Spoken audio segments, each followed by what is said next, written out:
നമസ്കാരം. മനസ്സ് നന്നാവട്ടെ. ശ്രീ വ്യാസ NSS കോളേജ് വടക്കാഞ്ചേരി നടത്തുന്ന റേഡിയോ വ്യാസ എന്ന പ്രോഗ്രാമിലേക്ക് ഏവർക്കും ഹൃദ്യമായ സ്വാഗതം. നമുക്കെല്ലാവർക്കും അറിയാം, സെപ്റ്റംബർ 25 ലോക ഫാർമസിസ്റ്റ് ദിനമായി നാം ആഘോഷിക്കുന്നു.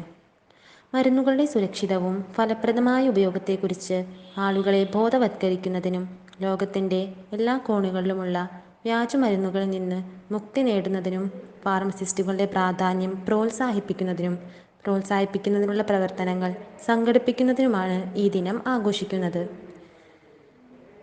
തുർക്കിയിലെ ഇസ്താംബുളിൽ 2009 ഇൻ്റർനാഷണൽ ഫാർമസ്യൂട്ടിക്കൽ ഫെഡറേഷനാണ് സെപ്റ്റംബർ 25 ലോക ഫാർമസിസ്റ്റ് ദിനമായി പ്രഖ്യാപിച്ചത്.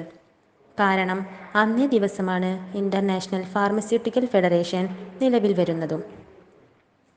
മരുന്നുകളുടെ സുരക്ഷിതത്വവും ഫലപ്രദമായ ഉപയോഗത്തിൽ ശ്രദ്ധ കേന്ദ്രീകരിക്കുന്ന ഫാർമസി എന്ന ഹെൽത്ത് സയൻസ് മേഖലയിൽ പ്രവർത്തിക്കുന്ന ഒരു ഹെൽത്ത് കെയർ പ്രൊഫഷണലാണ് ഒരു ഫാർമസിസ്റ്റ്. അവരെ രസതന്ത്രജ്ഞർ അല്ലെങ്കിൽ മയക്കുമരുന്ന് വിദഗ്ധർ എന്നും പറയുന്നു. Alexander Fleming, John Pemberton, Herbert Humphrey, Frederick Serturner എന്നിവരാണ് പ്രശസ്ത ഫാർമസിസ്റ്റുകൾ. അലക്സാണ്ടർ ഫ്ലെമിംഗ് പെൻസിലിനും ജോൺ പെമ്പേർട്ടൺ കൊക്കക്കോളയും ഫ്രെഡറിക് സെർട്യൂണർ മോർഫിനും കണ്ടുപിടിച്ചു.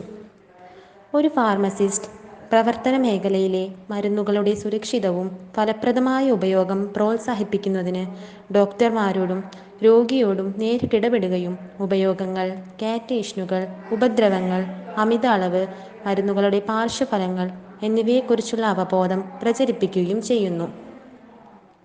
ഇന്നത്തെ ഫാർമസിസ്റ്റുകളുടെ ജോലി പുരാതന ഇന്ത്യയിലെ വൈദ്യരുമായി ഏറെ ബന്ധപ്പെട്ടിരിക്കുന്നു.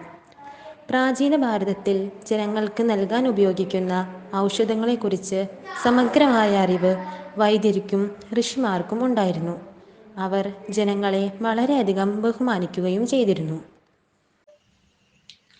ഫാർമസിസ്റ്റുകൾ ആരോഗ്യ പരിപാലന ടീമിലെ പ്രധാന അംഗങ്ങളാണെന്ന് പൊതുജനങ്ങളെയും ആരോഗ്യ പരിപാലന രംഗത്തുള്ളവരെയും ബോധവാന്മാരാക്കുന്നതിനായാണ് നമ്മൾ ഫാർമസിസ്റ്റ് ദിനം ആഘോഷിക്കുന്നത്.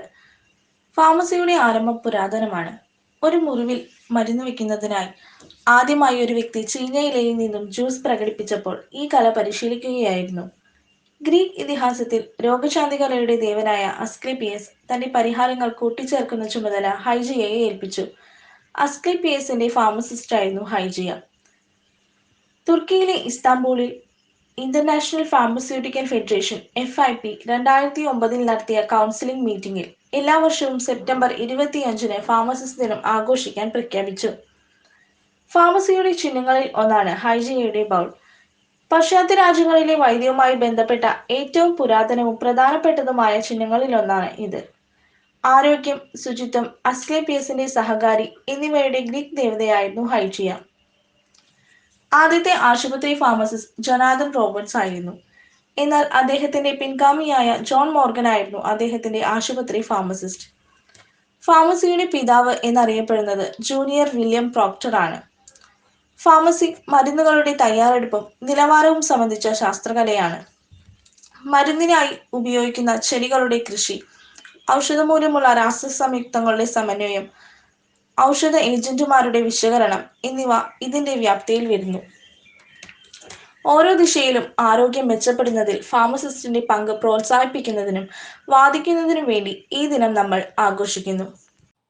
ഇന്ത്യയിൽ ഫാർമസിസ്റ്റ് ആകാൻ വേണ്ടുന്ന ഏറ്റവും കുറഞ്ഞ യോഗ്യത 2 വർഷ കോഴ്സായ DPharm അഥവാ ഡിപ്ലോമ ഇൻ ഫാർമസി പാസ്സാവുക എന്നതാണ്. ഇത്തരമൊരു കോഴ്സ് ഇന്ന് മിക്ക രാജ്യങ്ങളിലും ലഭ്യമല്ല. 4 വർഷ ബിരുദ കോഴ്സായ BPharm അഥവാ ബാച്ചിലർ ഓഫ് ഫാർമസി, 6 വർഷത്തെ ക്ലിനിക്കൽ പരിശീലനത്തോടു കൂടിയ PharmD അഥവാ ഡോക്ടർ ഓഫ് ഫാർമസി മുതലായ പ്രൊഫഷണൽ കോഴ്സുകളാണ് ഇന്ന് മിക്ക രാജ്യങ്ങളിലും അംഗീകരിക്കപ്പെട്ടിട്ടുള്ളത്. ഇന്ത്യയിലും ഇവ ലഭ്യമാണ്. PharmD കോഴ്സിൽ അവസാന വർഷം ഇന്റേൺഷിപ്പ്, 6 മാസം പ്രൊജക്റ്റ് എന്നിവ ചെയ്യേണ്ടതുണ്ട്. ഇവർക്ക് പേരിന് മുമ്പിൽ ഡോക്ടർ എന്ന് ചേർക്കാവുന്നതാണ്.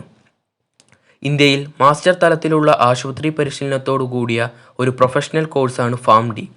ഇതിനുശേഷം നേരിട്ട് PhD ചെയ്യാനുള്ള അവസരവുമുണ്ട്. പല രാജ്യങ്ങളിൽ pharmacy practice, clinical pharmacy, drug therapy എന്നിവ ഏറെ വികസിതമാണ്.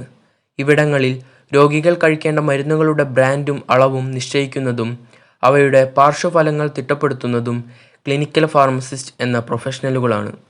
എന്നാൽ ഇന്ത്യയിൽ ക്ലിനിക്കൽ ഫാർമസി സേവനങ്ങൾ അത്ര വളർച്ച പ്രാപിച്ചിട്ടില്ല.